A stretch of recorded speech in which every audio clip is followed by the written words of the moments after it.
Lavender Literary Society members, good evening and welcome to our fourth edition of Book Club and the opener for our 2024 fall season. Today we continue our voyage through the vivid landscapes of queer culture, guided by the vibrant pages of the books we'll spend time with over the course of the months ahead. As we gather in this virtual space, we're not merely readers, but trailblazers, forging connections that transcend time and generations. Our mission is clear: to honor our history, celebrate our present, and pave the way for a future steeped in understanding and unity. Within the covers of our chosen books, we will discover more than stories. We will uncover the essence of resilience, the beauty of diversity, and the power of solidarity. With each turn of the page, we become architects of change, weaving our experiences into a tapestry of strength and pride. But this book club is more than just words on a page. It's a movement, a force for empowerment, and a testament to the indomitable spirit of the LGBTQ plus community. Together, we will traverse the rich terrain of queer history, fiction, and memoir, guided by inspiring authors and iconic guest facilitators. So let us not only read, but immerse ourselves in the magic of storytelling as we journey through the narratives that define us, inspire us, and connect us. For in this space, our voices are heard, our stories are celebrated, and our collective spirit shines brightly. Welcome to the American LGBTQ Plus Museum Book Club, where every page turn is a step forward in our shared quest for understanding, empathy, pride, and queer liberation. My name is Suhaili Bautista Carolina, and I am the Director of Public Programs and Partnerships at the American LGBTQ Plus Museum, a new collaboration dedicated to preserving, researching, and sharing LGBTQ plus history and culture that will open its first galleries in New York City in 2027. I am a brown-skinned woman. I'm wearing gold frame glasses, gold hoops, red lipstick, and in my background is I'm sitting in front of a window with the New York City skyline behind me. We like to say at the American LGBTQ Plus Museum that you don't have to wait until 2027 to experience the queer magic of this museum. In fact, you're experiencing it right now at this program. We are producing and presenting dynamic public programming as well as traveling exhibitions centered on LGBTQ plus history and culture. And I encourage you to subscribe to our monthly newsletter, follow us on social media, become a founding member, attend a program, and stay engaged as our story continues to unfold. Before we begin, I'd like to share our virtual land acknowledgement. While we are gathered in a virtual space this evening, we are each tuning in from our respective Indigenous lands. I myself am joining you from present-day New York City, the unceded homeland of the Lenape. We respect the diverse Indigenous peoples connected to the territories on which we reside and gather, and honor the energy and stewardship of these lands by all Indigenous generations, past, present, and future. Now, it is my pleasure to introduce tonight's author, John D'Amelio. John D'Amelio is Emeritus Professor of Gender and Women's Studies and History at the University of Illinois at Chicago. He is the author or editor of almost a dozen books, including Sexual Politics, Sexual Communities, The Making of a Homosexual Minority in the United States, 1940 to 1970, Lost Prophet, The Life and Times of Bayard Rustin, and Intimate Matters, A History of Sexuality in America, co-authored with Estelle B. Friedman, and now in its third edition. His awards include the Bredner Prize from Yale for lifetime contributions to gay and lesbian studies, the Lifetime Achievement Award of the Publishing Triangle, an organization of LGBTQ plus people in publishing, and the Roy Rosenzweig Distinguished Service Award of the Organization of American Historians. His biography of Bayard Rustin was a finalist for the National Book Award. The founding director of the Policy Institute of the National LGBTQ Task Force, he has also served as president of the Gerbert Hart Library and Archives, a community-based library and historical archive in Chicago. And he wrote a book, which we'll talk about tonight, about Chicago LGBTQ history, Queer Legacies, Stories from Chicago's LGBTQ plus archives. His most recent book is Memories of a Gay Catholic Boyhood, Coming of Age in the 60s, a memoir published by Duke University Press. And we're so happy to welcome our host, Mona Noriega. Mona Noriega was born and raised in Chicago. She engaged for the first time with the feminist movement at Chicago's Northeastern Illinois University in the 1970s. She then became involved with Latina lesbians in Nuestro Ambiente, Llena, and in 1993 helped open the Midwest office of Lambda Legal. In 1995, she co-founded Amigas Latinas, an organization committed to the empowerment and education of Latina, lesbian, bisexual, and questioning women in the Chicago area. In 1999, Noriega was founding co-chair and senior bid consultant responsible for bringing the gay games to Chicago. Noriega was appointed by Mayor Emanuel in 2011 and retained by Mayor Lightfoot in 2019 to serve as commissioner and chair of the City of Chicago's Commission on Human Relations. In 2021, Governor Ritzker appointed Noriega to chair the Illinois Human Rights Commission. Noriega currently serves as a commissioner on the state of Illinois' Commission on Discrimination and Hate Crimes. You're in for a wonderful conversation this evening. And without further ado, I welcome John and Mona to the virtual stage.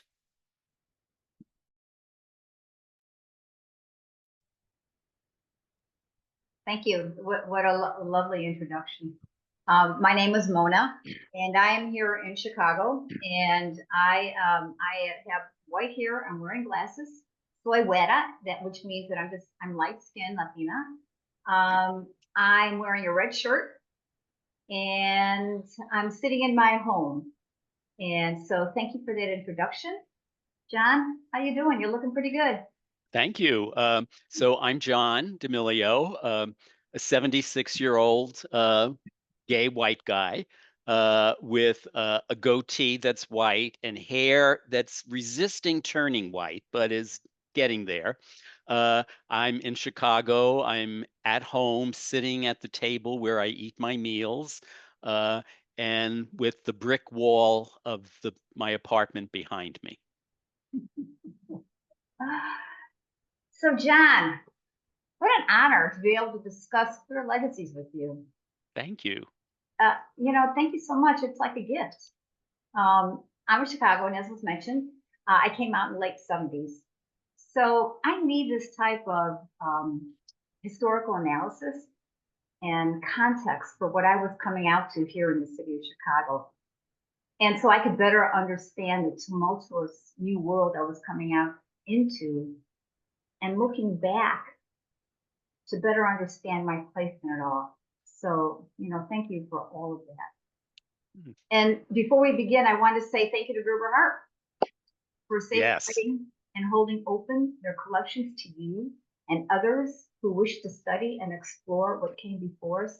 Thank goodness for all the people who maintained and then donated written records of the activist work they were engaged in and witnessed. Personally, looking back, we had no idea that we were making history. I think that we thought we were just saving lives, our lives included. So, as an activist here in Chicago, I recognize many of the names, and I so appreciate those stories. But I'm most interested in the stories of everyday people who came to Chicago, or in the case of Robin Dupree, who felt like she had to leave Chicago to live their queer lives. You start off Queer Legacies with Meryl's story, which immediately produced a lump in my throat, as I'm so often aware that the isolation that queer people older than me and some my age and some younger that were forced to live with, maintaining secrecy as a means of survival, or as Meryl said, just prudent behavior. John, did you start looking into the archive knowing you were going to write this book? Or were you pursuing the archives and the stories demanded to be told? What was the process? How did this all come about? Well, it's interesting. I wasn't planning on writing a book. I've been involved with the Gerber Hart Library almost the entire time I've been in Chicago, served on its board. I've organized lecture series. I've helped with exhibits. I've, donated money and et cetera. But at a certain point, soon after I retired and had more time on my hands, I started helping with their collections and realized oh my God, I've been here and been to the library so many times. I brought my students here. I've never done research in any of their collections. What's wrong with me? And so I decided, and at this time when I was beginning it, um, I was also the director of a website called outhistory.org, which is an effort to put LGBTQ history accessibly online. And I thought, you know, why don't we create a page on the website called In the Archives? And what I will do is I will look at a box of materials in the Gerber Hart Library archives and then write up a short piece that hopefully will teach people something and make them interested in the value of archives. And after I had done that about 7 or 8 times, I thought, "Oh my God, this this could be a book. There are so many interesting collections at Gerber Hart to go through." And so what the book ends up being is it's not a from beginning to end narrative of Chicago's history. It's 38 separate chapters. Each of them are about 5 pages long. Each grows out of my spending time in one of those archival collections. Some are about people like Merle, which you mentioned, or Robin Dupre. Um, some are about organizations like Amigas Latinas. Some are about particular events like a March on Washington. And some are about campaigns where the community mobilized. But so they're all, you can open the book almost to any page and just say, I think I'll read this story. And, my hope was that at the end of it, you'll be inspired or happier or more informed and also realize the value of an archives because a lot of these stories would never have been told or saved were it not for the existence of a community archive. So that's, it became a book eventually, but that isn't how I started. That's so funny that you were there working in amongst the archives and had never yourself dived into it. Right. Well, let me tell you, it made all those things for me. Happy, the other two things, right? Yes, all that for me. So many of the stories resonated so deeply for me. And it provided context that I was not aware of, you know? So how did you select the stories you chose to include? And were there any stories that personally resonated with you that made it easier, Hmm. and or which ones were harder because they resonated with you? Yeah. Well, Gerber Hart, I mean, has a huge number of collections, hundreds actually. And they'll have like at that point, there's more information about them now, but at the point at which I was doing this research, they would have maybe a 3 or 4 sentence description of it. And so I would read these descriptions and say, "Oh, I don't know anything about this," or who is this person? Or really? Could there be something like this? And so I would just randomly go into a whole variety of things, uh, learning along the way. But there were some cases where, something really turned me on and made me say, "Oh, I really want to look at this." Uh, for instance, in my teaching, when I was teaching at UIC before I retired LGBTQ courses, one of the films that I showed and that students loved, it provoked such intense discussion, was Paris is Burning. Uh, and so when I read that, oh, there's a Gerber Hart collection about someone named Robin Dupre, who was an impersonator, performer, and oh, let me see what this relates to. Paris is Burning. And it was like, oh my God, that film was real. The way she created a whole family of younger trans people who felt unloved and without a family was just a completely inspiring story. On the other hand, in terms of personal stuff, um, one of the things that I was really surprised by once I started looking at the collections was how much material there was about LGBTQ people and religion. Mm, And for me, growing up in a very traditional Catholic Italian family, uh, coming to terms with my identity, as a teenager and young adult in the 60s before Stonewall, the mm, only way I could come to accept my gayness was just by abandoning religion entirely, just giving it up and mm, having nothing more to do with it. mm, And so when I saw all these religious collections, it was like, oh my God, who knew that there were so many people in the community who were actually organizing within religious communities of faith in order to make room for us. And I think for me, one of the most satisfying and personally surprising stories, and at the same time, it there was also a kind of sadness. It's like, oh, I wish I had had this in my life.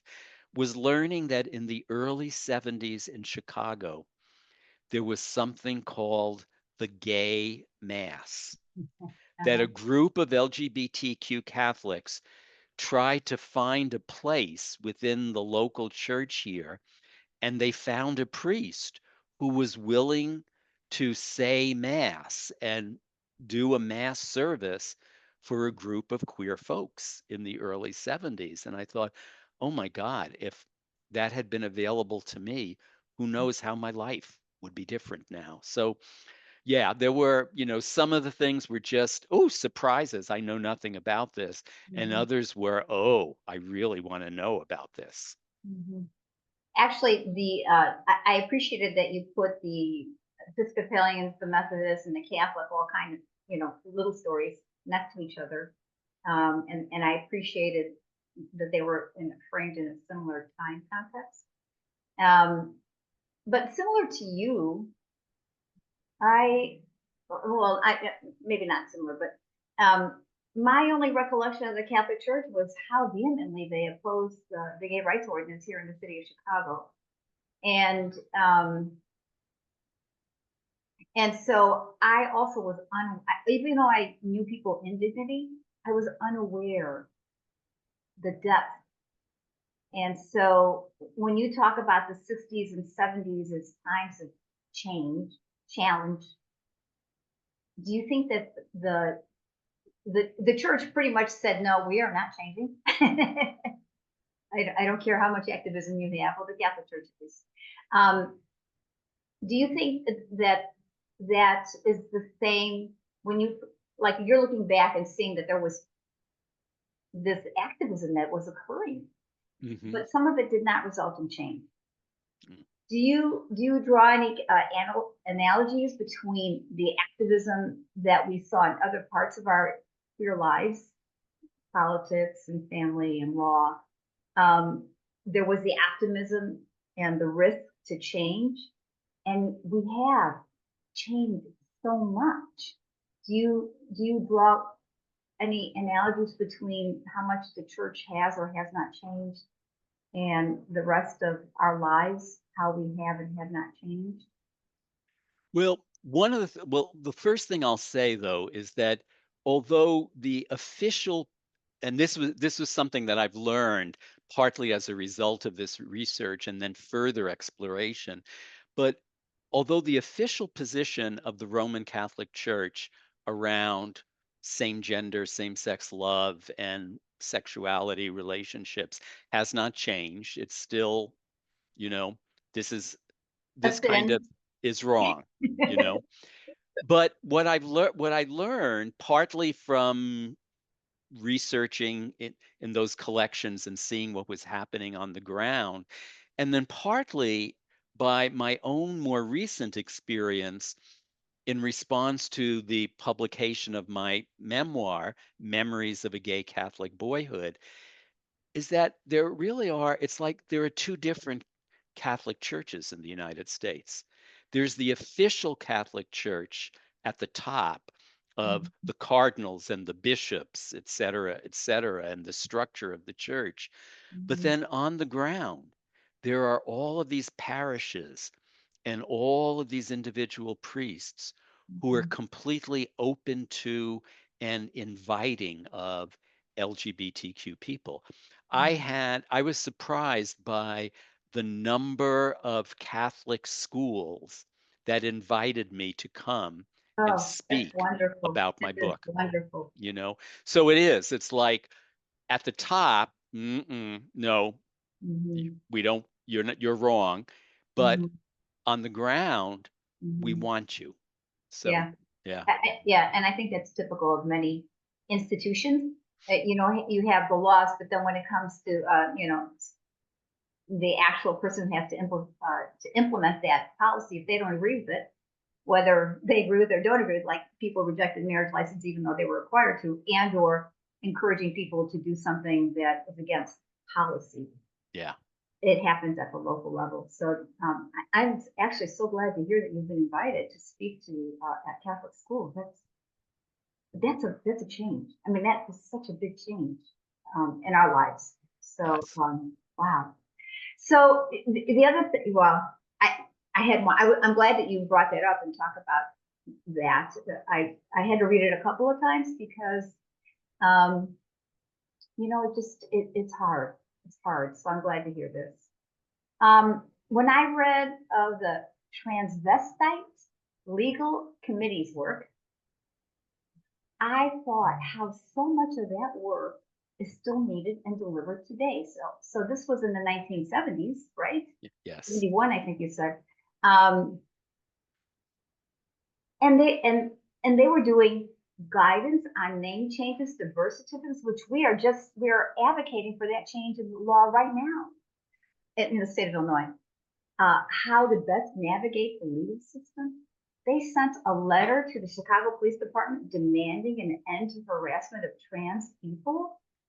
The creation they wanted the they suggested demanded the creation of an LGBTQ advisory group with, I love this, power to monitor police behavior and hold police accountable, etc., etc. I was blown away by this. What were your thoughts when you came across their work? Well, in terms of surprises, there's that piece and the one that's right after the next Yes, chapter, the yes, transvestite information service, and it's just yeah, worth it's worth mentioning to people that in terms of language changes over time. And yes, so yes, yes. in the early 70s, when trans folks were organizing and becoming visible, uh, one of the most common word that they used was transvestite rather than transgender. So, uh, I didn't. I mean, I knew that in New York there had been uh, uh, after Stonewall, a group of trans people came together and formed an activist organization. I didn't know about this in Chicago. And so when I came across, and it's just a small file of material, but thank God this one activist in town, Bill Kelly, saved every piece of paper that he ever came across. And so he had a folder of material about the transvestite legal committee and the fact that, wow, at the very beginning of the gay liberation era, trans folks are organizing for change. They're standing up, as you mentioned, they're confronting the police. Um, Part of a big motivation in Chicago was that at this time, and I think it was 1970, the police, things go back in time, the police killed uh, a an African American trans individual named James Clay, whom, in those years, there were anti-cross-dressing laws, so that uh, a male-bodied person wearing women's clothing could be arrested and jailed. A a female-bodied person wearing pants with a zipper in the front could be arrested for cross-dressing. Anyway, uh, Clay was what made his was he was homeless. He was making a living um, by doing sex work, and the police just shot him in the back, and that really moved the transgender legal committee forward. Now, the thing that this what you could call the sad part of the story is that the trans organizations of the 70s don't last very long.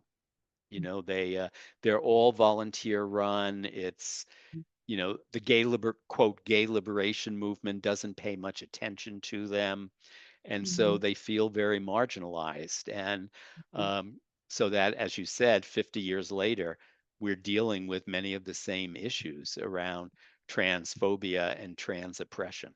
Yes, Mhm. but it was so exciting, and it reminded me again of the value of archives and of people donating to archives all of the things they've saved over the years, Mhm. because Bill Kelly's folder allowed me to write that story. Yeah. Well, Bill Kelly was an amazing, amazing person. And I think I one time heard Tracy describe him as a single point of connection here in Chicago when other people were afraid to be out. He was a single point all across the country, connecting Chicago to larger movements. Yes. And he was, yeah, he was that person, and he was very, very uh, precise. He was very precise. So, one thing you just mentioned was about which, I've been both. I've been run organizations as a volunteer, and I was on one of the first paid lesbians. Do you see? So it is true that many of the organizations that are volunteers, you can't run on volunteer energy forever. People burn out, and Mhm. issues change. The environment changes. But we're in an environment now where it's a lot of paid, that we can afford to pay our staff to pursue advocacy or deliver services, et cetera. Do you see, what do you think the application of that is for the LGBTQ community?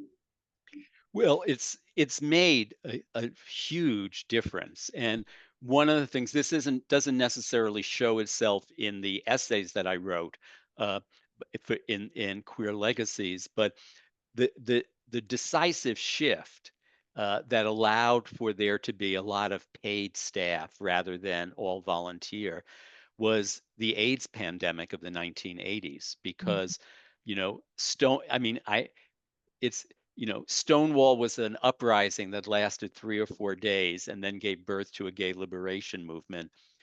The AIDS epidemic was like a Stonewall that lasted for years and years and years. And as more and more people got sick and died, more and more people came out and were mobilized and started making donations. And organizations, not just about AIDS, but other community organizations, finally had the resources to hire staff. Um, the good part about that is that it creates stability and permanence and continuity so that you can set long range goals and move forward on campaigns. Uh, Potentially, the bad part about it, and I'm not saying that this is uniformly true, but it can occasionally happen, is that it creates a kind of what could be called a corporate mentality within the movement of, oh, we're, you know, the real LGBTQ activists because we do this full time and we know more than you do, as opposed to remembering that no, the community needs mobilization. Mhm. And the other thing about paid staff is that it creates a machine that needs to be fed. And so the more organic organizations, if they weren't meeting a need and they didn't have money, they failed. Right.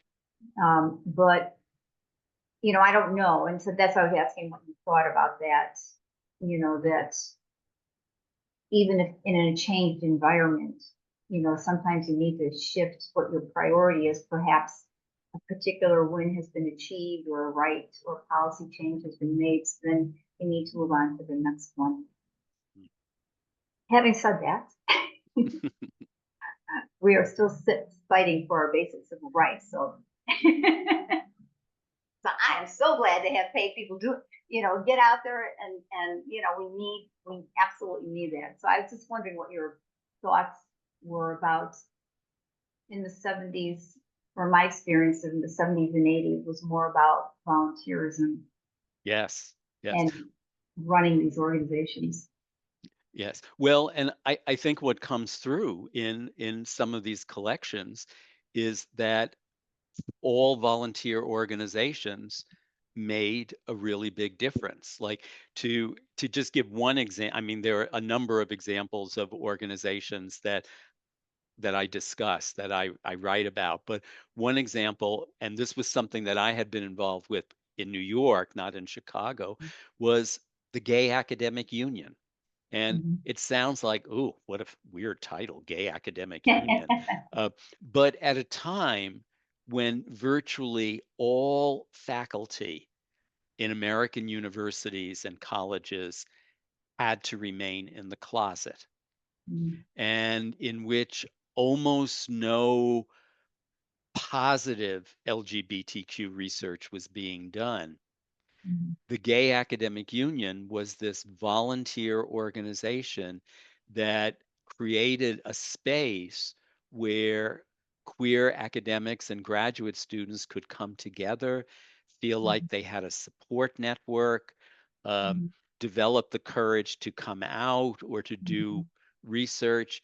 And, it helped create a world where by the 1990s and the 2000s, Mhm. you could begin having a significant number of LGBTQ courses taught on college campuses around the country.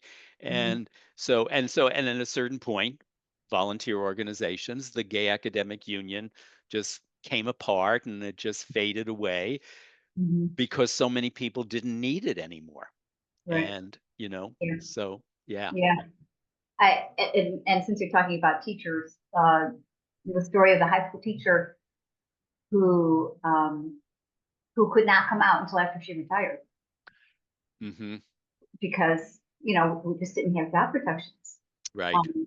And but she continued to organize, and for now that she had safety, Yes. couldn't be Yes. fired for, can't be fired from retirement. Um, she continued to advocate for those protections for those teachers because, as we all know, out teachers are good role models for the students who may be looking for role models. Yeah. Yeah, so that was good. I appreciated her and her work, and I appreciated that you included her. Um, you've talked about some of the things that surprised you. Catholic, uh, the organizing in the Catholic Church, and the trans, all the how they had it together in that time period. Um, can you talk about, in addition to those, what other things most surprised you, and what did you not expect, or what these two also challenged you, but what challenged you to make you think, oh, I think I got that wrong before? Hmm. Hmm. Well, I'll give like one example of something that I hadn't done any research on before, but I went into the collection. Although I was, as a member of the community, I was aware of the organization. So in the 1980s, and I have a couple of chapters about two different chapters about this organization and their work.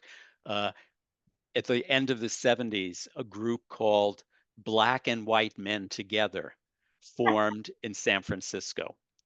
Uh-huh. And in a relatively short amount of time, chapters formed all over the country. You know, in city after city, there was a Black and White Men Together chapter. Now, as a member of, just this is not John the historian, this is John, just a gay guy. Uh, the word that circulated in the gay male world was that, oh, this is just a meetup place, where men who are looking for relationships across racial lines can just hook up. Okay. Well, going through the papers of Black and White Men Together and the papers of individuals who were a member of that organization and donated their papers to Gerber Hart, wow, does a dramatically different picture emerge, because it was a very political and activist organization, and on two different levels. One is bringing together, creating a biracial, multiracial organization. One of the things that it led to was that they would they would have large numbers of public forums in which they addressed the open racism in the community. For instance, in many people may not know this anymore, uh, but in the 1960s, 70s, and into the 80s, it was not uncommon for gay bars to require African Americans to show multiple pieces of identity before they were allowed into the bar. And since people often didn't have multiple pieces of formal identity, it became the way to say, no, you can't come in. Um, and Black and White Men Together challenged this racism in their public forums, protesting outside bars and the like.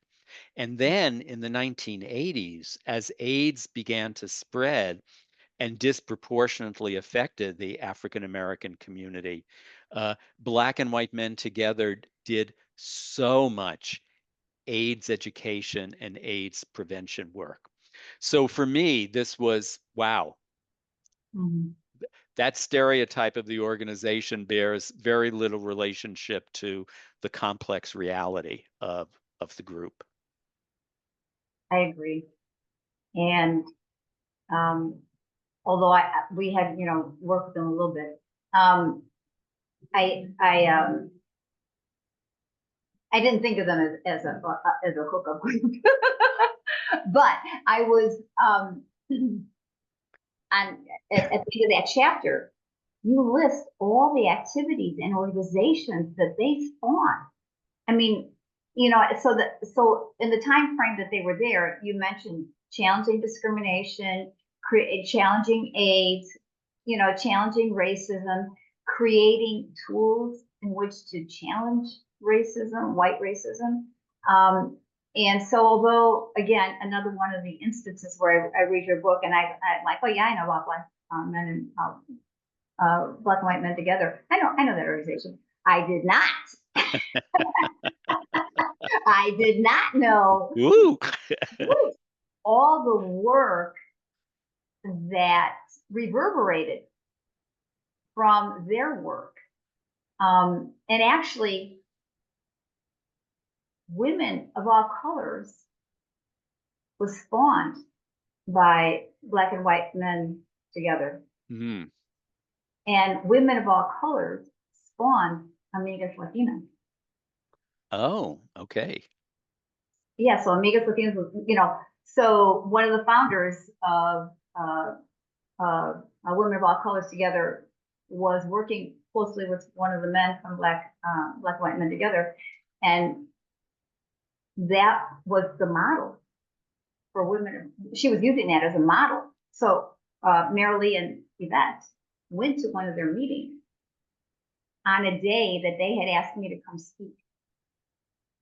And so they were looking at Black and White Men Together as a model for what soon became Women of All Colors Together, which actually was inducted into the Hall of Fame this year, the Chicago LGBT Hall of Fame this year. And it was also where I met Yvette. Yeah, yeah. Yeah. Well, one of the things I want to add, and maybe this will be something we talk about more, but you're referencing Amigas Latinas. Uh, Two of the chapters in the book talk about Amigas Latinas. And as I would say to all of you who are listening in on this, it would not be possible to write those chapters or so many of the other chapters unless people who are involved with these different organizations donate their materials to places like the Gerber Hart Library and Archives in Chicago. So, I think it's just so wonderful that you and Mona and others, I mean, you and Yvette Yeah. and others made the decision to donate a large amount of records to the Gerber Hart Library and Archive. It will keep the story of what Amigas Latinas did alive for generations to come. We had no idea. Just really, we had no idea. So, thank you for all of that. And of course, we needed to get those, we were moving anyways. So yeah, that was amazing. One of the questions I had, when you were referring to digging up in all the archives, reading letters that people had written, uh, the index cards of files that people kept, articles that people saved, clipped and saved, all that stuff, right? When I do my communications today, I do a lot of email and I do a lot of text messaging.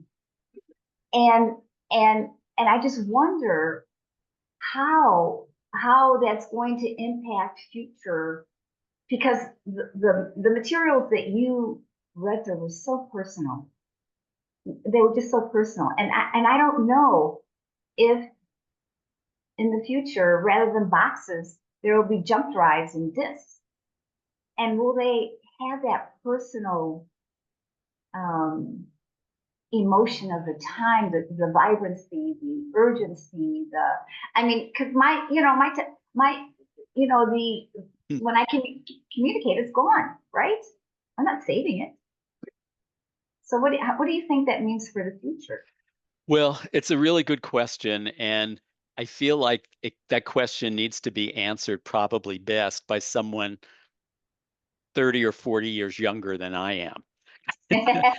And because, I'm like, obviously I've moved into the world of the web and email and texting and, and all of this other stuff.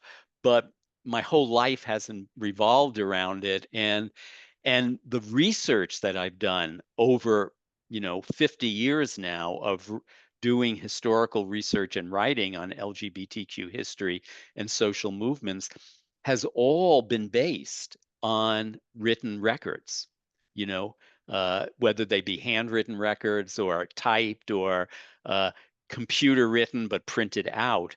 And but we're now moving, as you say, we are well into an age where everything is basically digitized and is, we text messages, emails, even emailing is becoming obsolete at this point.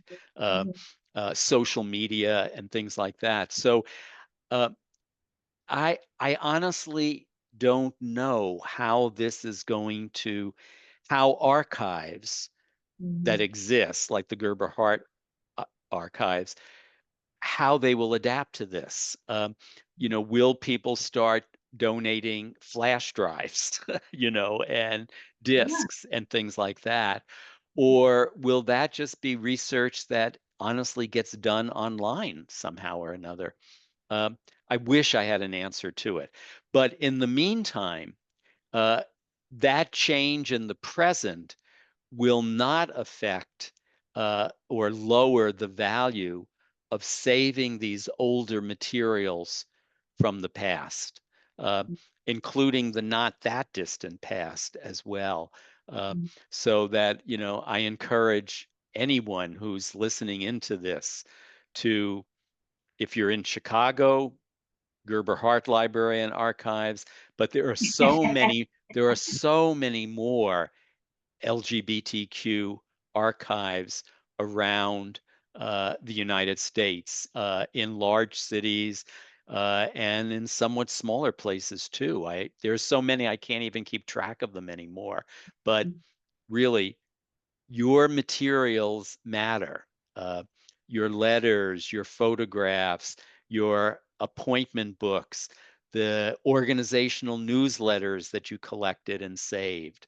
Uh, all of those things make possible the writing of more books like Queer Legacies, so these stories can be spread further and their numbers increase. Mm-hmm. You know this because you were board president, but some young people took the flyers from Amigas and created an art exhibit out of it. And so that's a use.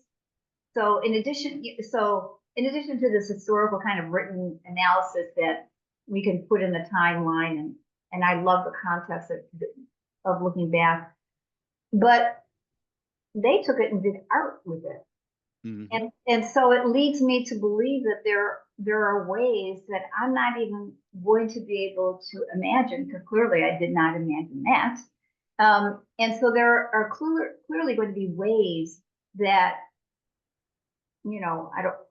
somebody else is going to look at those photos and flyers and all the things that you were digging through and do something else. They're going to reimagine it as something else that I can't even think of right now. Yeah.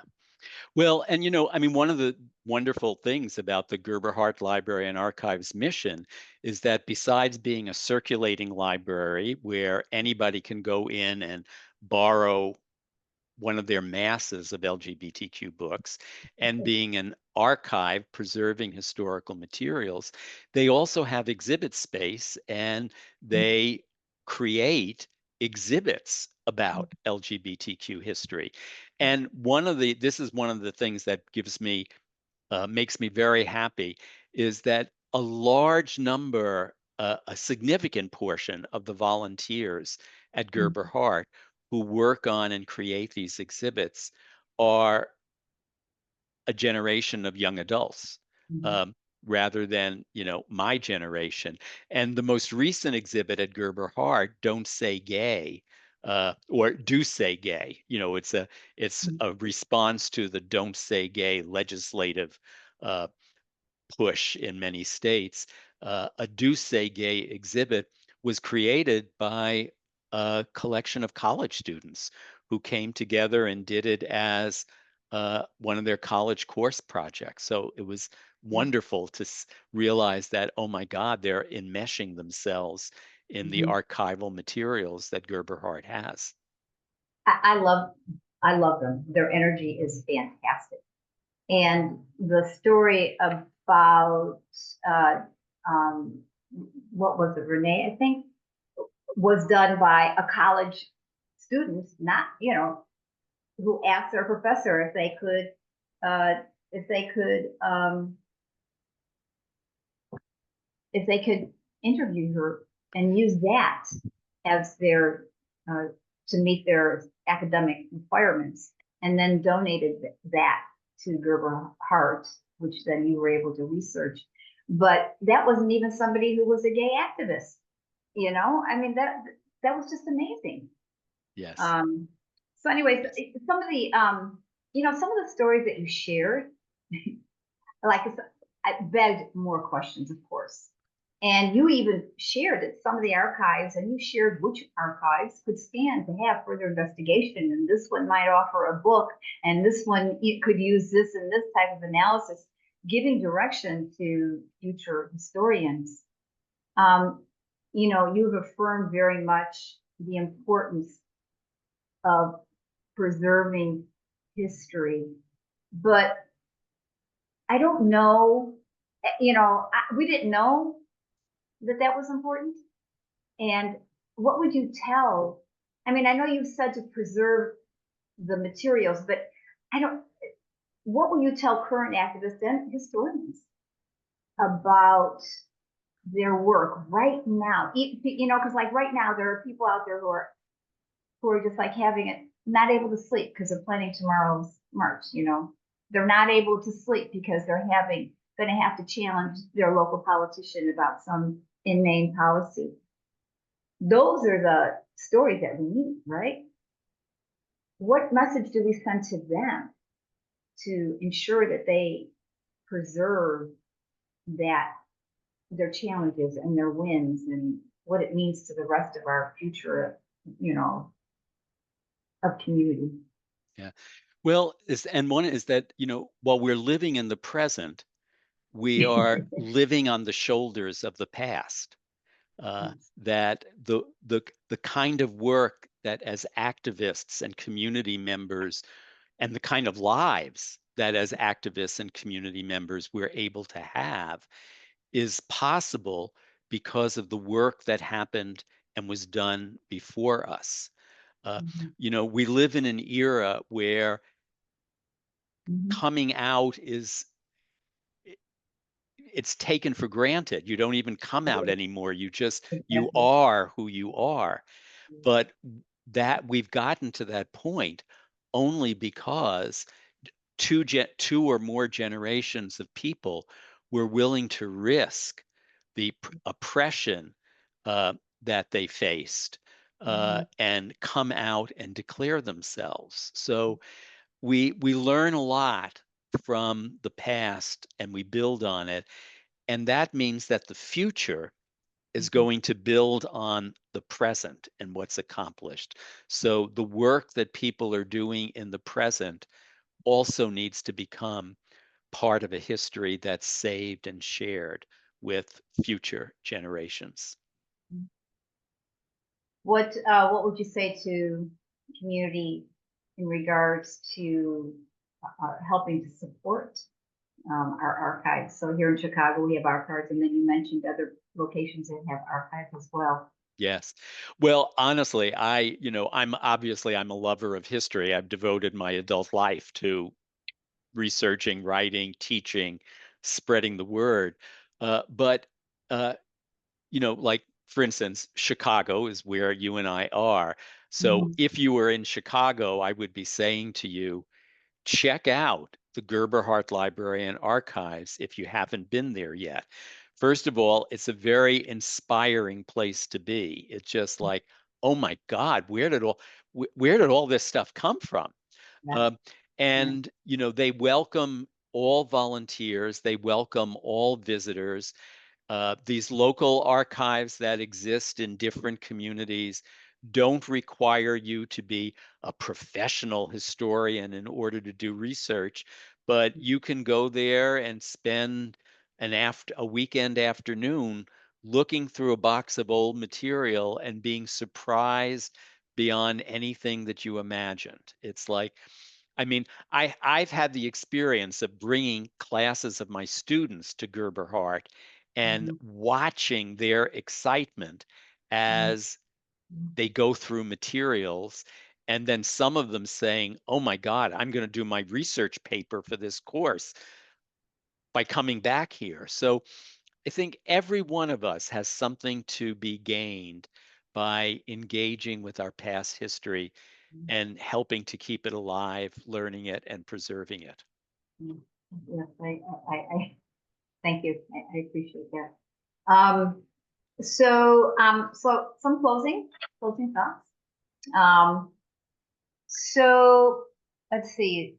As you look back on the project, what do you hope readers take away from Queer Legacies?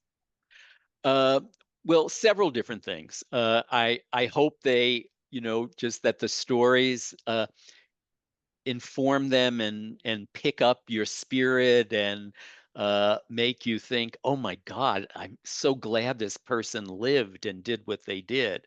Um, so that's one thing. Another thing, though, is that, you know, learn some history and tell it to other people. Um, these stories can be told online. There are in blogs of LGBTQ history where you can if you're somebody with a blog, you can spend some time and learn some history and tell the story. So just keep putting the word out there, really. Yeah, yeah. Thank you. I very much appreciate it. Um, so are there any upcoming projects or topics you're currently exploring that you want to share with us? Well, it was mentioned earlier that my most recent book was Memories of a Gay Catholic Boyhood, Coming of Age in the 60s. So a personal memoir. What I'm working on right now is a volume 2 of memoir that would cover the 1970s, 80s, and 90s and would be about my more activist life, challenging the homophobia of higher education. I also had time working for the National LGBTQ Task Force and was involved in national activism. So uh, I have most of a first draft done, but I'm not quite there yet. So um, I'm hoping that, you know, by early next year, I'll have a draft that I can start working on and show to publishers. And maybe in a year or two, it'll be out there. Maybe in a year or two, we'll be back here. Woo! So, um, any other parting words that you would like to share with us? Wonderful to have this opportunity. And, one of the things in my life that's changing is that I've recently joined the board of the American Museum of LGBTQ History, Okay. and I'm so excited to be involved with this project. So, yes. Woohoo! They Woo! are no doubt happy to have you. All right. Well, thank you, John, for sharing this with us. Thank you for just being so present and just so much love poured into people who without which we would not, I could not be, right? We would not be. Well, and thank you for your enthusiasm about the book project. Oh yeah. So, all righty. Okay. Thank you. Thank you both. Thank you, Mona and John, for such an important conversation. Thank you for your passion, your knowledge of Chicago and the Chicago LGBTQ plus history and archives. We really value all that you've shared with us this evening, and I hope that everyone has taken a piece away from this that they can put some action behind. So we're excited for that. Um, Please, I encourage you, if you're not already a member of the Lavender Literary Society, to become a member. There's some information in the chat about how to do so. In November, we're happy to bring Hugh Ryan's book, The Women's House of Detention, to you all. So please check out the link in the chat to RSVP for our next book club session this November. And then we'll close out with one more book in December. And then we're excited to start imagining books for the 2025 season, which will be our second year of book club. And with that, we say good evening and thanks again. Have a good one, everyone. So Thank long. you. Thank you.